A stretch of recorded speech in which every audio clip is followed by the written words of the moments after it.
Hello বন্ধুরা, MP cartoon বাংলাতে আপনাদের সবাইকে স্বাগত। আমাদের গল্পগুলো যদি আপনাদের ভালো লেগে থাকে তাহলে প্লিজ সাবস্ক্রাইব করবেন আর পাশে থাকা বেল আইকনটি ক্লিক করে দেবেন।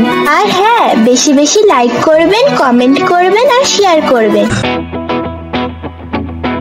সেদিন ছিল এক সুন্দর একটি দুপুর। মা হাঁস ডিম পাড়ার জন্য পুকুরের ধারে গাছের নিচে সুন্দর একটি জায়গা খুঁজে পেল আর সে 5টা ডিম পারলো।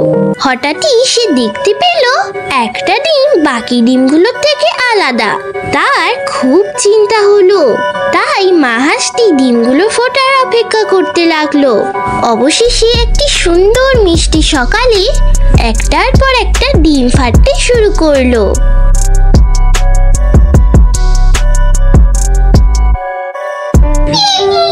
পিক পিক করে তার আওয়াজ করছিল। সবগুলো ডিম থেকেই বাচ্চা বেরোলো আর বাচ্চাগুলো ডিম ফুটে বেরিয়ে নতুন দুনিয়াতে চোখ মিলল। সব কটাই ভাঙলো, কিন্তু একটা ছাড়া। আরে কি সুন্দর বাচ্চা হয়েছে আমার, আমি কত ভাগ্যবতী। কিন্তু 5 নম্বর ডিমটা ফুটলো না কেন? হাঁসটি খুব চিন্তায় পড়ে গেল। এই শেষ ডিমটা তো অনেকক্ষণ সময় নিচ্ছে। সে ডিমটার উপরে বসে যতটা সম্ভব তা দেওয়ার চেষ্টা করলো যাতে ডিমটা ফোটে। সবার মতে এটাই মনে হয় খুব সুন্দর হাঁসছানা হবে, সেই জন্যই হয়তো এটা ফুটতে এতটা সময় নিচ্ছে। একদিন সুন্দর সকালে ডিমটা ফাটলো। একটা বিচ্ছিরি দেখতে হাঁসছানা বেরিয়ে এলো। এই হাঁসছানাটা ওর ভাই বোনের থেকে একদম আলাদা ছিল। সেটা ছিল বেশ বড় আর বেশ বিচ্ছিরি। আমার একটা ছানাও তো এরকম দেখতে নয়, এটা যেন কেমন একটা বিদঘুটে। মা হাঁস ওকে দেখে আশ্চর্য হলো আর তার মন খারাপ হয়ে গেল। মা ভাবলো একদিন না একদিন ঠিক সে অন্য বাচ্চাদের মতনই হয়ে যাবে। কিন্তু দিন পেরিয়ে যেতে লাগলো আর ছানাটা ওই রকমই বিদঘুটেই থেকে গেল।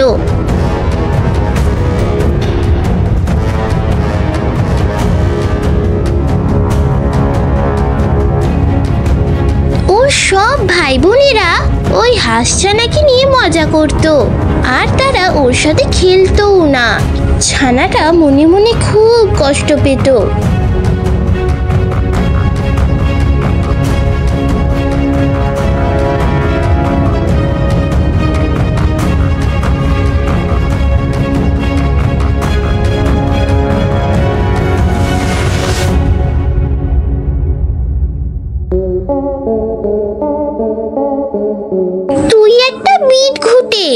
সত্যি তুই দুনিয়ার মধ্যে একটা বিচ্ছিরি জিনিস। হ্যাঁ, যা এখান থেকে, তোকে একদম বাজে দেখতে। আমরা তোর সাথে খেলবো না, তুই একটা বিচ্ছিরি দৈত্য।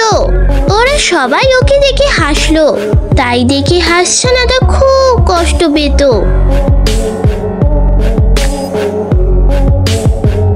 বিচ্ছিরি হাঁসছানাটা একটি পুকুরের কাছে গেল আর জলেতে সে তার নিজের প্রতিচ্ছবি দেখতে পেল। কেউ আমাকে পছন্দ করে না, আমাকে খুব বাজে দেখতে।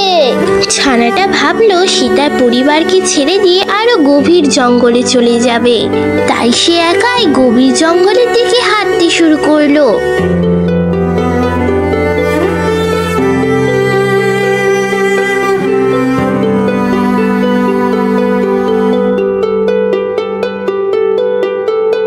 এক সময় যখন শীত নেমে আসলো, চারপাশ বরফে ঢেকে গেল। সে মনে মনে খুব দুঃখ পেল আর ঠান্ডায় সে কাঁপতে লাগলো। কিন্তু কোথাও সে খাবার পেল না অথবা শীতে থাকবার মতো কোনো জায়গা। সে অন্য একটা হাঁস পরিবারের কাছে গেল, কিন্তু ওরাও তাকে ফিরিয়ে দিল। তুই একটা বিচ্ছিরি ছানা। এই বিচ্ছিরি বাচ্চাটা আবার কে?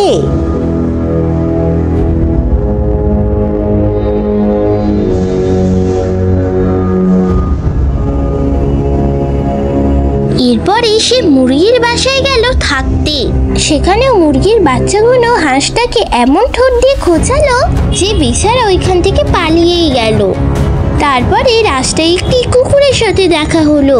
কুকুরটা তাকে দেখলো আর চলে গেল। বিচ্ছিরি হাঁসছানা নিজের মনে ভাবলো, আমাকে এত বাজে দেখছে যে কুকুরটাও আমাকে খেতে চাইলো না। তারপরে বিচ্ছিরি হাঁসছানাটা মনের দুঃখে জঙ্গলে হাঁটা শুরু করলো। তারপরে রাস্তায় এক চাষির সাথে তার দেখা হলো। তার নিজের বাড়িতে বউ আর বাচ্চার কাছে নিয়ে এলো, কিন্তু সেখানেও বাড়ির একটা বিড়াল তাকে বিরক্ত করত। তাই সে চাষির বাড়ি থেকে বেরিয়ে গেল।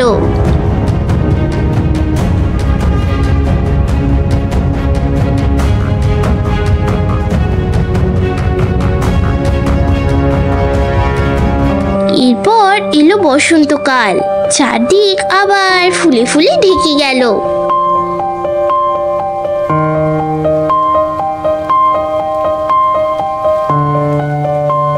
হাঁটতে হাঁটতে সে একটা নদী দেখতে পেল। আবার জল দেখতে পেয়ে তার মন খুশিতে ভরে গেল।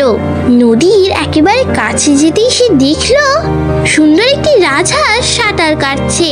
তাকে দেখেই তার খুব ভালো লেগে গেল, কিন্তু ছানাটা নিজের প্রতি লজ্জায় নিজের মাথা নামিয়ে নিল। যখনও মাথা নামিয়েছিল তখন জলে নিজের প্রতিচ্ছবি দেখে প্রচন্ড অবাক হয়ে গেল। আরে, ও তো আর বিচ্ছিরি নেই, এখন সে একটা সুন্দর তরুণ রাজহাঁস হয়ে গেছে। এতক্ষণে সে বুঝতে পারলো কেন ও অন্য বাচ্চাদের থেকে আলাদা ছিল। কেন কি ও ছিল রাজহাঁস আর ওরা পাতিহাঁস। যাকে ওর ভালো লেগেছিল সে সুন্দরী রাজহাঁসকে বিয়ে করে ও সুখে শান্তিতে ওইখানেই থাকতে লাগলো।